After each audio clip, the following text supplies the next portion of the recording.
जय श्री बालाजी सरकार की जय। जय परम पूज्य गुरुदेव की जय। प्रत्येक दिव्य स्थाने अनंत कोटि देवदेवीर बास आछे।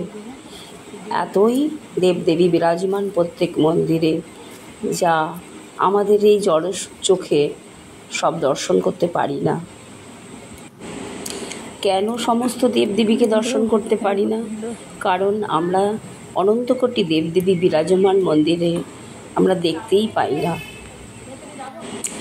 যদিও মন্দিরে বিরাজমান দেবদেবীকে দর্শন করতে পারি, কিন্তু আমরা দেখতে পাই না, কারণ দেবদেবী অনন্ত, যা আমাদের পক্ষে দেখা সম্ভব নয়।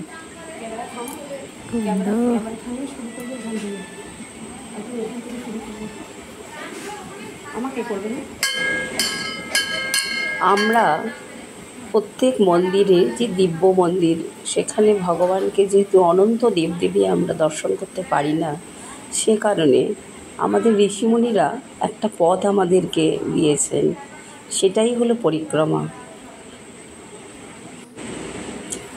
মৌন হয়ে ভাবের সাথে নীরবে তার স্মরণ করে আমরা যদি সেই দিব্য মন্দির পরিক্রমা করি,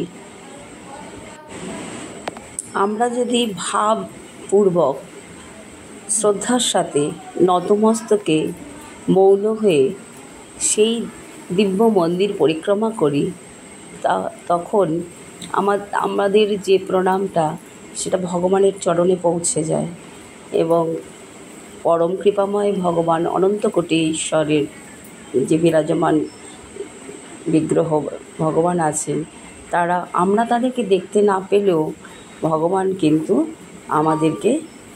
আমাদের প্রণাম স্বীকার করেন এবং আমাদের প্রতি কৃপা বর্ষণ করেন।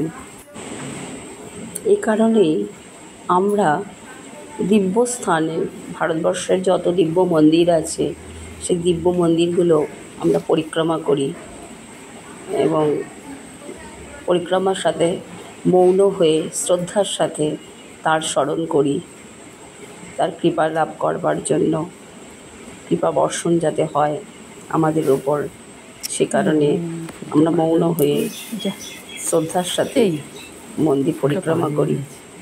পরিক্রমা শব্দের অর্থটা হলো ক্রম করে মন্দির বা দিব্যস্থান, সেখানে পায়ে হেঁটে ঘোরা।